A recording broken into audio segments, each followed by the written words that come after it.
Hi everyone, it's Cynthia Dearin here. I am super excited to let you know that throughout the month of March, to coincide with International Women's Day, we're launching the Girls Go Global campaign.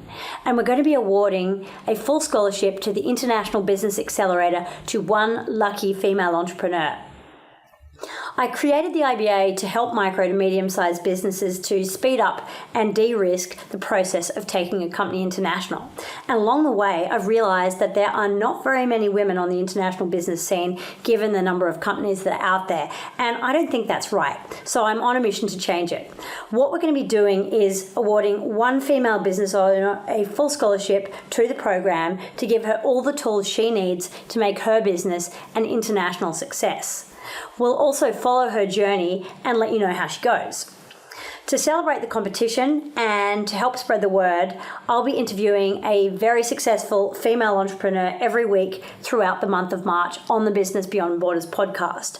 My guests will be sharing their insights about the highs and lows of taking a business international, and we'll be talking about the challenges that they faced that their male counterparts didn't have to deal with. We'll also be talking about where they get their inspiration from and their top tips for success. The International Business Accelerator is a digital program, so it and the scholarships are open to anyone, anywhere in the world. Although if you are applying for a scholarship, I would suggest that it's probably better if you are a woman. If you're a female founder or you know someone who fits the bill, please visit our website to find out more and put your application in. Just go to internationalbusinessaccelerator.com/girls-go-global. Check it out.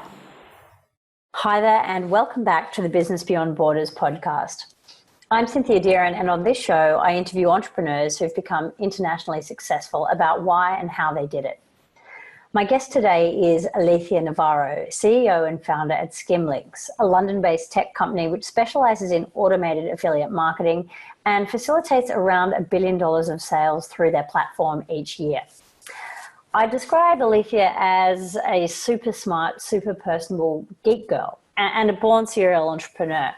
She won a university medal in computing, but instead of becoming a corporate gun, she started her own thing a number of times. Alicia is fast-paced, she's flexible, and she's resilient. When things get tough, she takes a different direction, but she never gives up. And Alicia doesn't see being female as any kind of impediment to her success. I was really inspired and humbled to hear Alicia talk about building her company, starting while she was living out of a suitcase in London, and where she's taken Skimlinks from there. There are just so many relevant and pithy bits to this interview. I can't even list them all out here in the introduction, but I'd say that it's essential listening for anyone, male or female, who's on the entrepreneurial journey. Don't miss it. Tune in to catch this episode. So Alicia, it's great to have you on the show today. Lovely to be here, Cynthia. I want to know, did you always think that you'd be an entrepreneur? Do you know, I did. I'm one of those odd creatures that it had been my dream. Well, I wanted to be a spaceship captain and an air traffic control pilot or a businesswoman, because back then I didn't know the word entrepreneur. So it seems like I was, always destined to boss people around, basically. And why was that, do you think? I think I was always a geek. It's funny because I think there's so much of a push to try to get women into technology as if it doesn't naturally come to them. But, my sister and I were brought up in the same way, but I was just drawn to technology. And, when we bought a Commodore 64 for the family, I'm the one that just dived into it and taught myself how to code at like 10 years old. Whenever my parents had leftover not toilet rolls, but like long rolls of like a long toilet roll, I would turn it into, a She-Ra sword and run around my backyard pretending to press the buttons, or I'd create spaceship control things out of arts and crafts. I don't know. I just was drawn to the idea that you could deal with problems and challenges by being calm and being a leader. I think probably because I loved books and fiction and fairy tales. And so I was always drawn to this idea of being the hero, and the hero, you know, took control of situations. And many of the books that I was reading growing up were set in a kind of sci-fi fantasy world. And so technology kind of naturally started to form a part of that. So your career choice was kind of informed by the fact that you like to be in control. Do you think that's fair? I don't think that was a conscious choice, but now on retrospective reflection, it seems that it is a commonality amongst all the ambitions I had as a child. All right, so I know that a little later on, when you were a teenager, you were part of a thing called Young Achievers. And for people who don't know what that is, I think it'd be fair to say it's an organisation that teaches and mentors young people to help them create their own businesses. Would that be fair? Yeah, the young people get put into teams, and then they go through the complete life cycle of starting, running, and then at the end dissolving a company and distributing the proceeds to investors. And so, you know, I did that as a very geeky, nerdy, shy girl, got voted to be managing director of my little company, which no one had ever voted for me. I was not a popular child. And then, you know, we came up with a business idea, which was my initial idea, which was lip gloss. And we manufactured it and sold it to both men and women. What did you make the lip gloss out of? Just Vaseline with coloring and scent, basically. Okay. And we won. We made the most profit in the year, and we won Venture of the Year, and that was kind of the start of my addiction with entrepreneurship.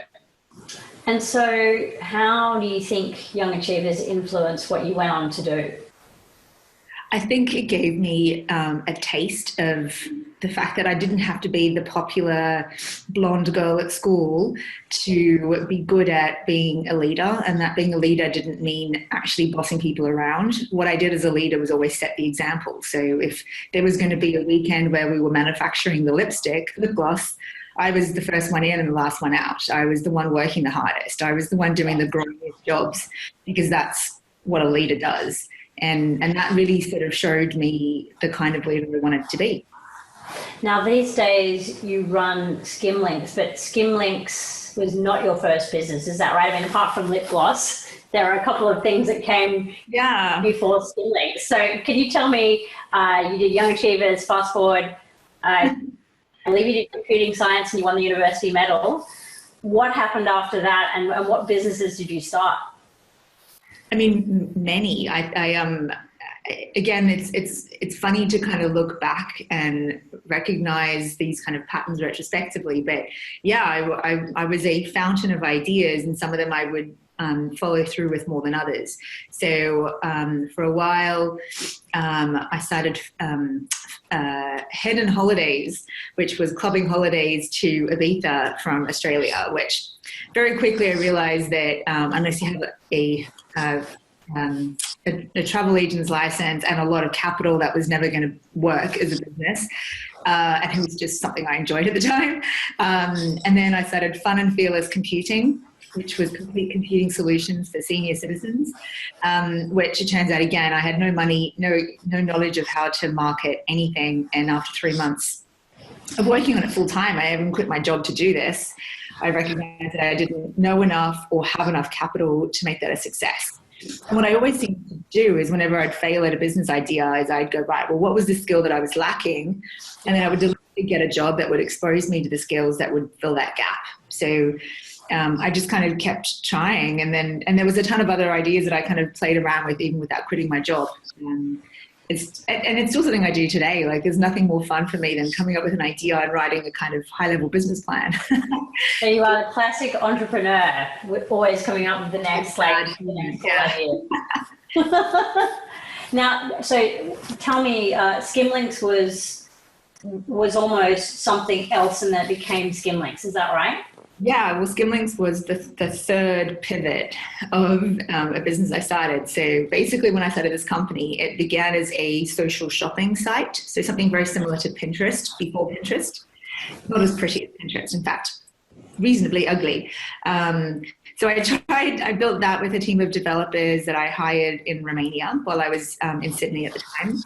And how did you do that? How did you find Romania? What year was this? This was 2006. And were Romanian developers the thing that they are now? Because I mean, now anybody can go and pick up a Romanian developer by going to Freelancer or Upwork. But 2006, how did you actually do that? Well, there was the equivalent site at the time, but this particular company was used by a good friend of mine who now, of course, is my co-founder. So he had used this company for another one of his projects and introduced us. So it was a personal recommendation. And at the time I was working full time, so I'd basically go home at night and Romania was just waking up. So I would work from 8 p.m. till midnight every night, and then I'd work weekends. And I did that for about a year. And then eventually I had this kind of website. It was called Skimbit, which is a terrible name. And that it was time to do something about it, like raise money, or, I had no more money left to do this on my own. So I tried to get Australian VCs to invest in it. There was one that I found that was investing in tech startups. Even today, I think we only have about 25 in the whole country, so that's not very surprising to me. Well, yeah, exactly. And the pitch process was basically pitch. He said no, and I was like, well, that's Australia for me. So I then did, and it's funny when I tell this story. I think not many non-Australians really get it, but I did what every Australian would do in this scenario, and I was like, well, I'm just going to go travel for a bit. So I took 6 weeks off work. I just went backpacking to try to find the answer, And as it turns out, I did. I popped back into London where I'd been living for a few years previously, and caught up with some other entrepreneur friends, and they gave me an inspiration, which was, look, you've got this kind of social shopping site that's a B2C proposition, but how about if you make it into a white label version of that website, and license it to other websites. So essentially make it into a B2B proposition. And by the way, I've got a potential website, a wedding website that might be a good first client. And I've also got these people that might give you free desk space if you, like, as an accelerator. So I'm like on holidays, I'm wearing flip-flops and shorts, So suddenly I'm having to borrow a friend's clothes to go to a business meeting. I have to call my developers in Romania and say, hey, we've got 3 days to do a working prototype so I can demo a product that we haven't even built yet. I had to whip out PowerPoint and create a presentation for a product that didn't even exist yet. So I went into this wedding website and pitched a complete fabrication, but they loved it. And on the basis of that, they ended up paying me a huge chunk of money up front and a subscription over the rest of the year. And on the basis of that, I was like, wow, it seems like I accidentally have a business. So I remember vividly, it was like August the 18th or something. And within a month, I had gone back to Australia, sold my car, sold my furniture, gave up my apartment, quit my job, said goodbye to my weeping mother, my friends, built the product from scratch, and returned to London to be a full-time penniless entrepreneur at the age of 30. And what year was, I was going to ask you what year was that? I don't know if you want to answer that question. 10.5 years ago now. And where was your co-founder all this time? Well, so it was just me for the first couple of years. Okay, and so were you Skimlinks at that point, or were you still Skimbit? No, so that was just how we became Skimbit, and then and it was just me on my own, and so I was out there trying to then get other clients like this wedding website to license this technology, and I was out there pitching every day being told no. And this was now 2008 now, and the world's starting to slide into global recession, and I'm starting to realize, shit, if it's like this hard to get money early on, it's going to get harder and harder. So I started thinking about other revenue models, and I was just constantly tweaking and refining my business, because every time I would pitch to an investor, I kind of saw it as free management consulting advice, which was a nice way of handling rejection. And so I would take that advice, pivot. And then the big pivot came when I brought in my friend from university, Joe. who was doing his own business doing internet marketing stuff. And I was like, look, I need help. I need another revenue model. Can you help me come up with something? So together we came up with this other form of monetization, because people were using our site to bookmark products that they wanted to buy from other retailers. And a lot of these other retailers had affiliate programs, which is where you get paid a commission for referring a sale. But the problem is, to make affiliate links was still an entirely manual process. You had to sign up for all these different affiliate networks, of which there were many. You then have to sign up for each retailer's affiliate program, wait to be approved. Then you'd have to manually construct these like affiliated deep links, which were often very technical and very error prone. Then you'd have to manually paste them into your site and keep them updated, and then log into loads of different interfaces to aggregate your performance. And so what I was discovering is that no one outside of coupon code or deal sites were bothering with affiliate marketing as a publisher, as a content creator. And so we, for ourselves, just invented our own way of automatically monetizing our user-generated content using affiliate marketing.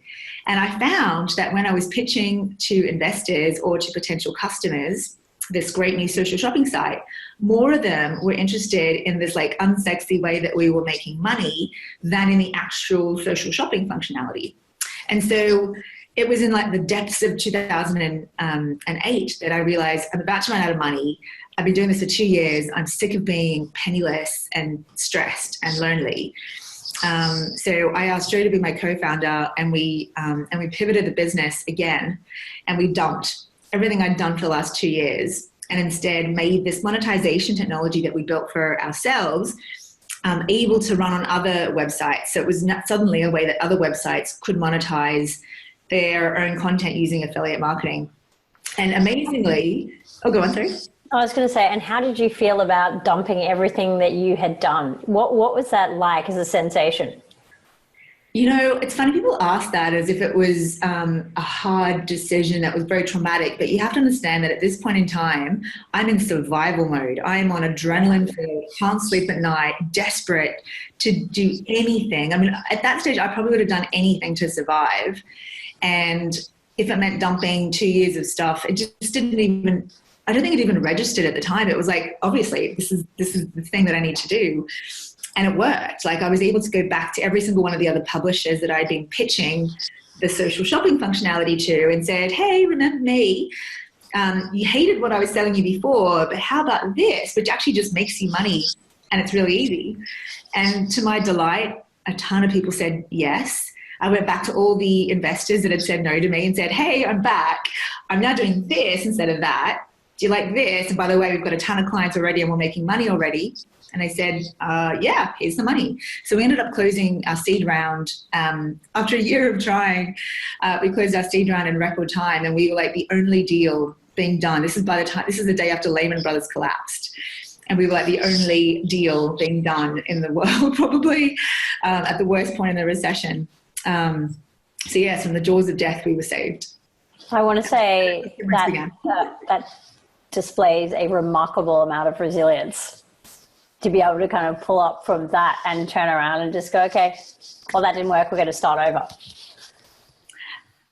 I mean, yes. And it's very easy to kind of mythologize it in retrospect. But at the time, I'm a product person by background. So my job, what comes instinctively is talk to customers. Do they like what I'm doing? If they don't, tweak it. Do you like this now? No? Then tweak it. And so to me, it just felt like a very natural process of testing the market and finding what worked and iterating until I did. And so, look, I was going to ask you what your vision for Skimlinks was back when you started it. But maybe what I want to ask you was, did you actually have a vision for Skimlinks back when you started it? Or were you just in survival mode, and did that vision really evolve after you got out of survival mode and had time to think about what was going to come next? Well, I mean, I think that in the end, they're two very, very different businesses. So when I first started the company, it was meant to be a Pinterest type solution. So my vision at the time was making group decisions easy.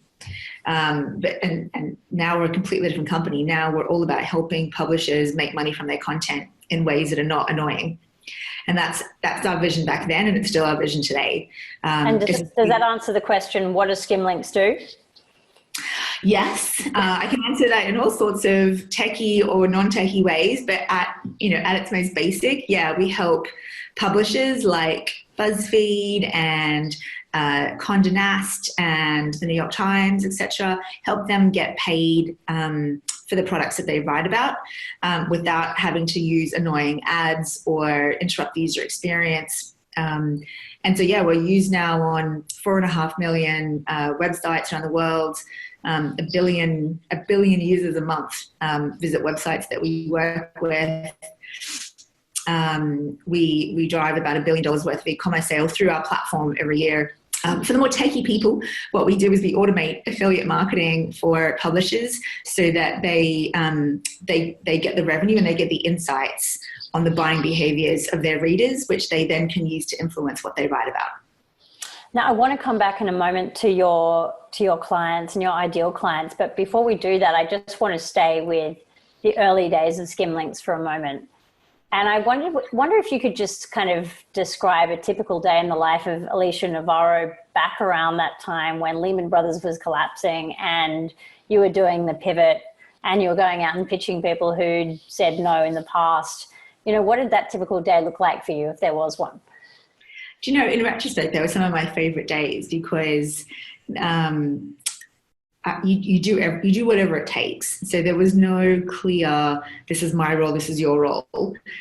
There was a group of us, and by this stage I had about 4 people in the company, and we did whatever was needed to get things forward. Some people were engineers, so they were obviously better at engineering, and I was better at selling. But the truth of it was, any of us would have done anything that was needed. And so every day, there was no meetings, there was no, none of this natural stuff that comes to become a bigger company. In those early days, you have a goal, which is to survive and to build a product that works, that doesn't accidentally take your customer's site down. And that's easy in that, somehow other people want to use as well. So I'd wake up, I was doing everything. I was doing all the selling, all the investor management, all the marketing, all the copywriting for the website, for the documentation. I was speaking, pitching, working with the engineers on product. It was whatever it took. And tell me about your early clients. We alluded to this before when you said that you went, back and talked to people who'd said no once already. Tell me a little bit about how you went about actually getting those early clients. I think it's a really interesting thing because, it was what I was selling was very easy to sell because no one had to pay me money. I made you money. You basically had to say yes and then do nothing else differently, and you would earn extra money. So as far as product that you sell goes, it was a really easy sell. However, you did have to install us on your site. Now, if you're the Telegraph, for example, and you're installing Skimlinks on your site, that's a big ask because we could actually, we're a young company with young engineers, and we could bring your site down, and we did once, So that was hard. But the way that we did it, well, the way that I did it was, and this became a really core mantra for Skimlinks as a whole, is that you're not just selling your product, you're selling yourself. And I don't mean that in a prostitute kind of way. I mean that in a, like people are buying into you and the faith that they have in you. So I just poured every bit of sincerity and earnestness and passion into every pitch that I did so that they were like, Jesus, we're going to give this person a chance because you can't say no to her. and what was interesting as well is I often became very, very close friends with my early clients because they weren't just my clients. They were people that were like, let's give her a shot. And to this day, I've gone to weddings of my early clients. I, hang out with my early clients. They become very close friends. But what they also do then is that they also then introduce you to other people. So if they like you and you say, look, do you know anyone else? Generally, they would know other people within their space. And so that was how we got a lot of our early clients. Also, and this is kind of an interesting point for people based outside the US, I was based in London at the time, and the great thing about London, or the UK, well, London, is that everyone is based in London. So I was able to, for the price of, a weekly tube pass, be able to physically visit every single one of my clients and sit in front of them and have them look into my eyes and see that I was not ever going to let them down. And so I was able to win those early clients because it was affordable to do face-to-face meetings. And what I was then able to do is leverage and say, look, hey, Hearst Publishing, I'm glad that you love us. Would you mind introducing us to your US parent company? And so I then would talk to the US company and say, hey, we're already running on your UK sites. How about you work with us? And so it became actually very easy for us to expand into the US using that strategy. And within probably the first 6 months, more than 50% of our business was already in the US. Right. So that's a great segue into what I wanted to ask you about next, which was, when did you decide to take Skimlinks international? So it sounds like it might have been after about 6 months. It was immediate. The thing with Skimlinks particularly is that it wasn't a geographically based company. On day one, we could have supported, you can sign up for us on the website and we would work irrespective of where you were based. So we had our first bit of really good publicity in a sort of industry magazine, probably a couple of months after we launched. And as a result of that one article, and I remember vividly, it was a page 6 footer article. So it wasn't even a very big article, but it was basically about how the Daily Mail had started using Skimlinks.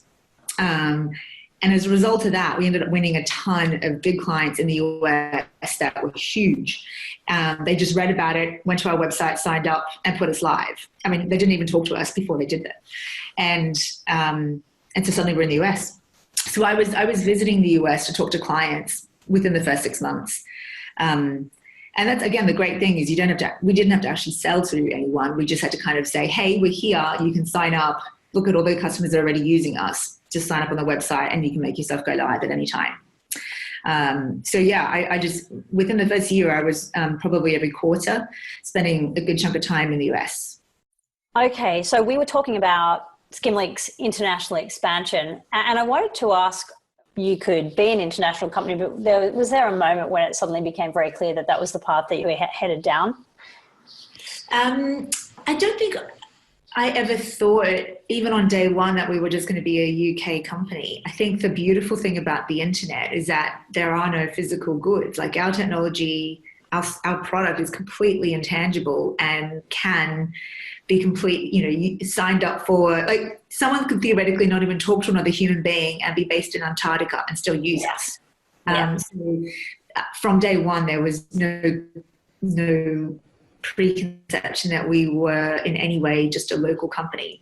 Our market was focused on the English-speaking world, and was predicated on the network, the affiliate networks and the retailers that we had integrated. So we did focus on the US and the UK for our primary markets, because they were A, English-speaking, B, sizable, and C, were the most sophisticated from a both publishing and affiliate marketing perspective.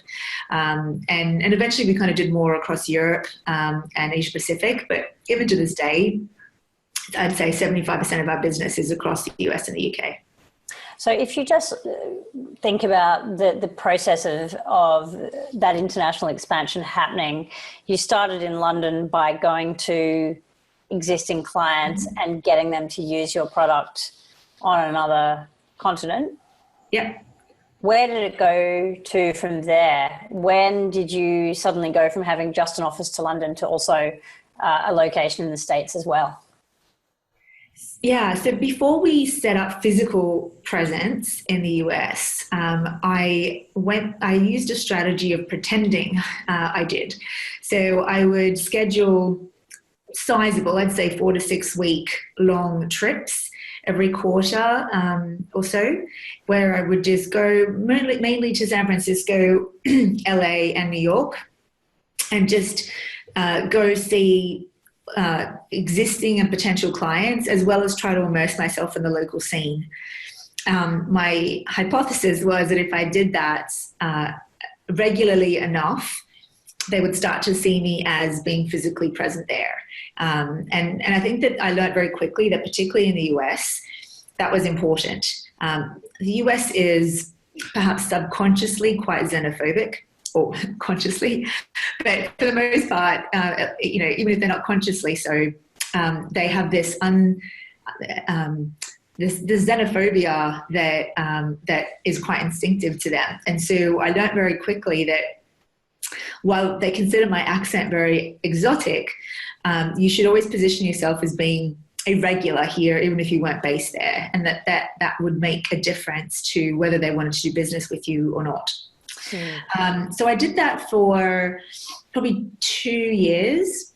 And then in 2010, so 2 years after we started, we set up physical shop. So we set up, well, I think we incorporated in the US before we physically set up, because we needed to for being paid by US suppliers, or rather the partners that we were working with. But in 2010, I physically moved over and we set up an office in San Francisco. And I was based out there for 2.5 years. Right. And at what point did you kind of think, okay, well, I'm ready now to go back to London and let somebody else run the operation out here? I didn't think when I started that would be what would happen. When I moved over, I thought that was going to be it. And I fell in love with San Francisco. It's a wonderful city. And we hired people. We probably had about 10 or so people in our San Francisco office. And then we had the team back in London that was doing more of the product and R&D side of stuff. And what I was doing was basically going back and forth between the two offices every month. Now, I don't know if you've done that trip, but doing that flight every 3 weeks for 2.5 years, it started to really wear on me, both sort of physically and mentally. And also the London office was getting bigger and bigger in terms of its people, and it became really challenging to lead via a crappy Skype connection, especially when the kind of leader I am is a very in-person, gregarious, warm one. Being remote and not being able to physically, be there for the people that I was trying to communicate with was taking its toll also on our interpersonal relationships within the team. Yeah. So by that stage, I realized, we've got a really solid team of people in the San Francisco office. They don't need me there, and maybe it's time that I go back to London. So with a heavy heart, because by that stage I really loved San Francisco, I moved back to London, and I still was traveling to the US regularly, but by inverting that, it took a lot of the pressure off me. So I moved back at the beginning of 2013. Yeah. From the outside, the Skimlinks story is, I would have to say, I find it a very glamorous story. But as an entrepreneur, I know that, when you go about building a company, there are usually some tough times that happen as well. I was wondering if you could just give me an insight into one of the challenging times that you faced as you grew the business from the UK to the US and beyond that, and how you dealt with whatever that challenge was. I mean, there's so many, I think. God, there's so many. I think the problem is that there's so many that how do you pick one? And two, you end up internalizing it so much that you stop even remembering them as particularly traumatic, because your kind of general level of stress just gets so high that it becomes normal. I described it recently like going into a Bikram yoga studio. When you first walk in, it's really smelly, but then within about 10 minutes, you don't smell it because you get used to it. That's what it's like. Kind of like the frog in the boiling water. Right, yeah. So you just get used to it. I think that I was noticing that I was taking like a lot of time off. The day after I would come back from a US trip, I just wouldn't be able to get out of bed. And I beat myself up because, what a wuss, I was so weak. but I just physically couldn't. I was just drained mentally and physically. And that was starting to take its toll. And I was lonely. You know, it's really hard to have relationships or even like develop friendships properly when you're not guaranteed to be around all the time, and you spend a lot of time recovering and unpacking or packing. So that was kind of the hard thing, like handling your own kind of personal and physical challenges while also trying to run a company and deal with competitors and industry challenges and so on. And so, moving back to London was a good thing. What we also then did is realize that San Francisco was the wrong place for us to have a US base as a UK headquartered company. You know, it was 8 hours time zone difference away. It was a 13-hour flight. And actually, there weren't that many of our clients actually based in San Francisco. Most of them were in New York. So around 2015, we made the decision to move our US base from San Francisco to New York, which made a ton of sense. And frankly, if I could have done it all again, we should have just been based in New York the whole time. And that was really hard because we had an incredible team of people in San Francisco who we offered to, relocate to New York, but they were all Californians. They didn't want to. And so it was really hard to let go of a few people that were my friends and family by that stage, but it was done very amicably and they understood. And so now our New York office has 10 people and is growing and is a much, much more logical place for us to be based. The team there are out all the time, visiting clients, talking to them. It's a much shorter time zone difference away. You can pop into New York even for a day if you want to, and it doesn't hurt you physically as much. It's very easy to collaborate. It's only 5 hours time zone difference away, and those extra 3 hours make a world of difference. So I think my big lesson was, think long and hard about where you have your base, because while there is some places have a certain glamour about them, San Francisco being one of them, the practicalities will play a bigger role later on, and that was a big lesson. I think that's a great example. Now, you were mentioning your team in New York getting out and seeing Skimlinks clients. Who are those ideal clients for you these days, and how did you and how do you go about figuring out who those people are?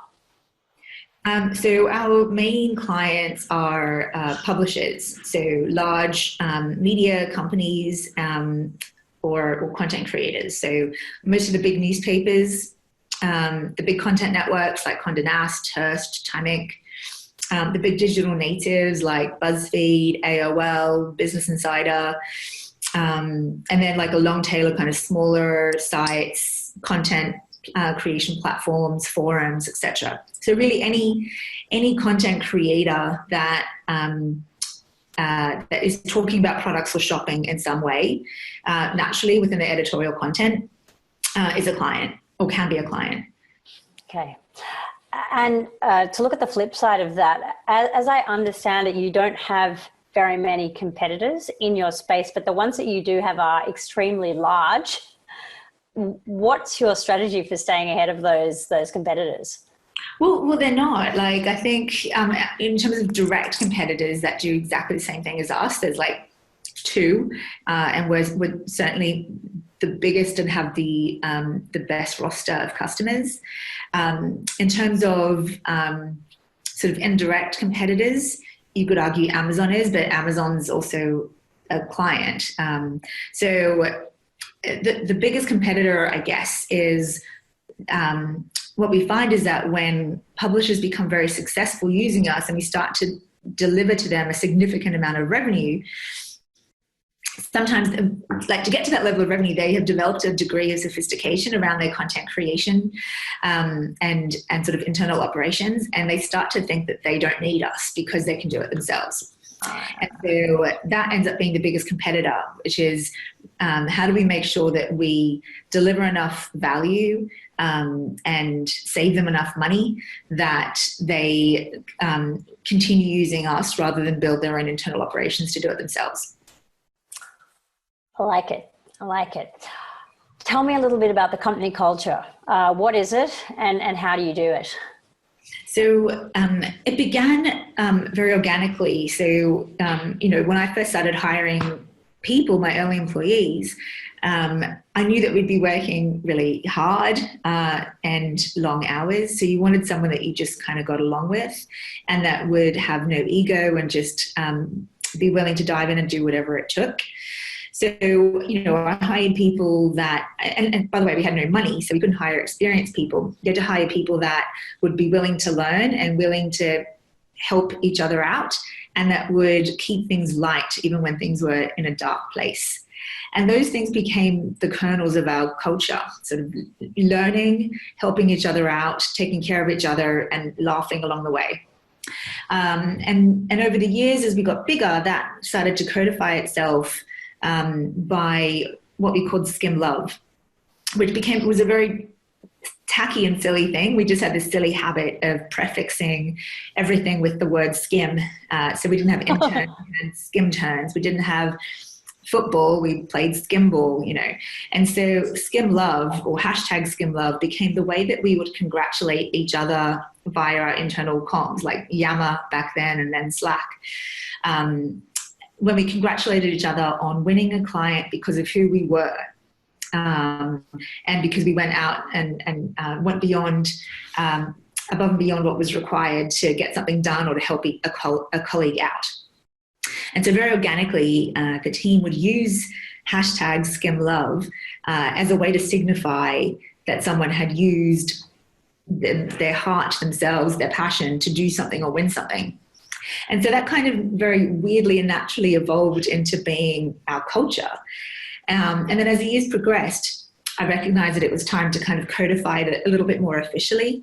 And I ended up deconstructing the letters so that they would reflect the values that were present across everyone that we looked for. So S was sparkle, that fire in the eyes. K was kick-ass. Are they just really talented and hardworking? I was inventive. Do they love solving problems? M is master their domain. Do they take initiative? Do they do whatever it takes to get something done? L was likable. We don't like to hire dicks. O is open-minded because I'm a female leader. We've got lesbian, we've got age, we've got, are you open-minded enough to appreciate diversity? V is vocal. Can you stand up and say, hey, I don't agree, or hey, I've got a better idea? That's always been really encouraged. And then E is entrepreneurial. Do you just love being part of this journey and love the process of building something with a group of people? And so we ended up then codifying it again even further by creating neon letter hashtag and hanging it on our kitchen. And in fact, now even when you walk into our office, you don't see our company name. You see our culture name in neon letters as you walk in, because that's how core to who we are it is. And what we've then, you continue to codify that even further. That becomes what you look for when you hire. It becomes the values that you rate people on during, performance reviews. It becomes the awards that we give. So every Friday night we give a kick-ass award, and it becomes a much more codified process to instill it into the culture and into how we hire and into how we reward or what we punish. But it's an incredibly important thing. And these days, culture is a much more popular concept than it used to be.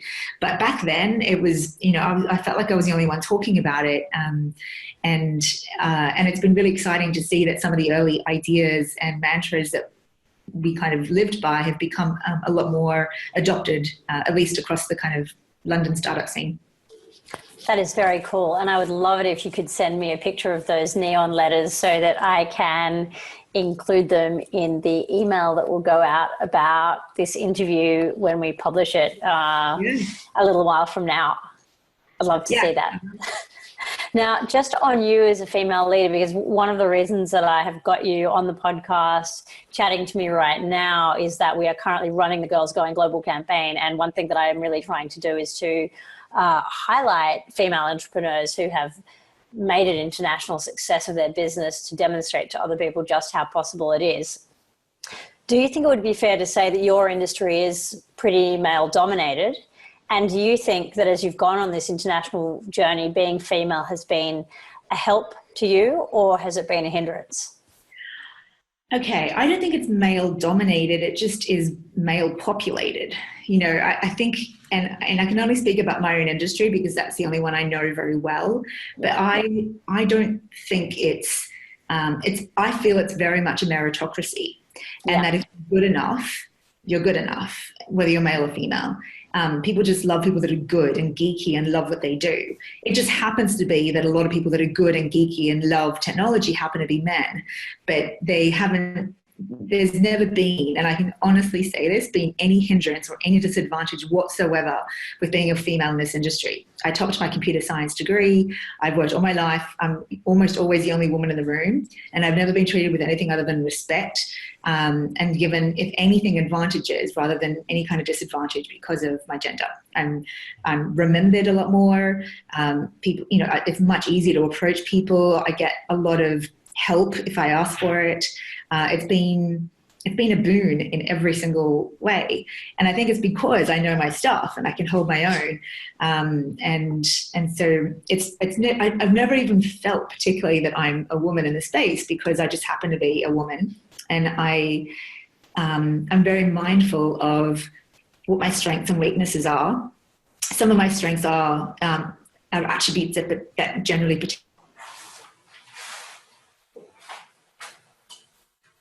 You were just saying that your strengths were. Yes, I recognize what my strengths are and what my weaknesses are. And as with anything, I work to optimize my strengths and mitigate my weaknesses. So I think the things that make me good at what I do are that I'm very empathetic. I'm very warm and gregarious. I'm able to get people enthused and get people to trust me. Now, you could argue, is that a gender-specific thing? I don't know, but they're the things that I'm good at, and I optimize towards those in the work that I do. There are things that I'm not good at. I'm not very good at the sort of financial management or operational management. So I hire a team of executives that are brilliant operators, executors, and financiers, and we work fantastically together. This is what it means about being open-minded. I believe in creating diverse teams, but for me, diverse means a lot more than just gender. It means having people that have different strengths and weaknesses around you so that together you become super uber human type. And that's, being a female has never been an issue for me. Now, I presume that there are other industries that have a lot more endemic in their sort of sexism, perhaps media, banking, might be a lot worse, but technology, if you're good enough, you're good enough. But honestly, that's been my experience.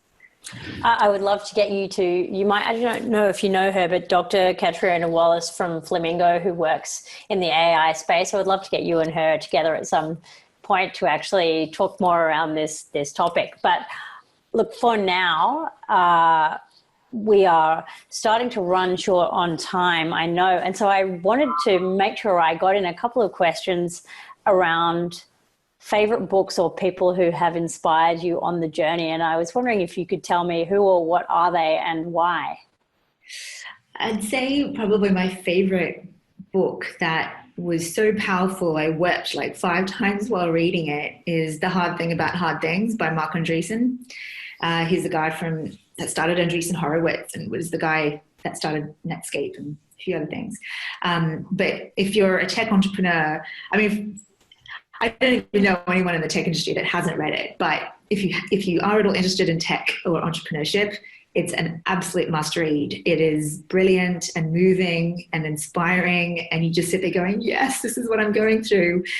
So that is a wonderful book. And what it inspired me, it talks all about the yearning and the struggle that you go through and how lonely it is. And I think it was just so joyful to read that someone else was going through exactly what I was going through, and they conquered and survived. That's pretty cool. How can people get in touch with you if they would like to know more about what you do, or if they just like to become a fan? I'm on LinkedIn, which is a useful tool. So yeah, Alicia Navarro, Skimlinks. Or by the website, I think is a nice way to get in contact with me. And do you have any final thoughts, particularly for female entrepreneurs who are listening to this conversation and thinking about getting out there and taking on the world? I think that my advice, and take this with a grain of salt, is if you focus too much on your gender, other people will as well. And I'm sure you're the same with this, Cynthia, that the reason that we've been successful is because being a woman is just one of our many things that define us, and certainly not the only or first thing. I define myself much more as an entrepreneur, as a passionate person, as a warm person. The fact that I don't have a business is kind of, much further down the list of things. And I think that if you go into business with that as a chip on your shoulder, you're setting yourself up for failure. And instead, what you need to do is be honest about your strengths and weaknesses and set things up around you so you optimize for your strengths and you mitigate your weaknesses rather than expect others to mitigate them on your behalf. Yeah, look, I think that is very true. But I am often surprised by how much this gender question comes up. I will give you an example. Today I saw a post on LinkedIn where somebody had tagged me and commented that the words founder and entrepreneur were very infrequently used on female profiles on LinkedIn. And they asked me for a view on this, and I was kind of confused because my profile says founder, but it doesn't say entrepreneur. And my reaction was, well, what is wrong with those words? And the person wrote back and said, well, nothing's wrong with them, but apparently most women, I don't know, maybe they don't feel confident, or for whatever reason they don't put them down. I was just shocked because it never occurred to me. I mean, it's never occurred to me one way or the other that there's anything I can or can't write on my profile. I just consider, okay, well, that's just a factual description of what I do. Why would I shy away from that? So look, I'm with you. It's never really occurred to me that I could or couldn't do anything because of my gender. But nonetheless, it's, we do see in certain industries that it still continues to hold people back, either for reasons that are real or because they believe that because of their gender, there is something that they can't do. That's possible, and maybe podcasts like this will go some way to show women that there's not that much different between people that have done it and those that haven't, other than they've just chosen to do it. So if you it's about helping women understand that they can aspire to this, that it's a great life. Hard life, but it's an interesting one, and that to achieve it, it takes hard work, perseverance, and passion. But it's possible. You just have to do it. And I do think a lot of women tend to hold themselves back. And I found actually when I was living in Australia that was possibly a bigger problem there. I think that there might be more subconscious gender bias in Australia. I certainly felt it when I go back. Even as an Australian, when I go back, I'm a lot more aware of it because I'm a foreigner now, in a way. So I think, maybe spend some time traveling and remind yourself that there are other ways of being. Because people can't see this and it's an audio recording, they won't know that I'm actually nodding my head as you say this, but I am. All right. We are pretty much out of time. I just want to say a huge thank you for coming on the show. I know people are going to love this interview, and I know that it's going to be really inspiring for a whole range of women who are either already on the international journey, just getting started, or thinking about it. And I'd love to have you back on the show sometime to see where you've gone to next. I'd love to go back. I miss home. Thanks, Cynthia. Hey everyone, if you're enjoying the Business Beyond Borders podcast and you're thinking about expanding your company internationally, you might want to check out the International Business Accelerator, which is something I created to help micro to medium-sized businesses to speed up and de-risk the process of internationalization. The International Business Accelerator, or as we like to call it, the IBA, is a program built on the three principles of skills and knowledge, mentoring and accountability, and community. I built it especially for founders and CEOs who want to take their business to the next level and are wondering where to start. The program is structured in a way that's simple to follow. It's digital, so you can take part from anywhere in the world. It's a lot of fun and our members love it. So if that's you, if you're thinking about going global, check it out at internationalbusinessaccelerator.com.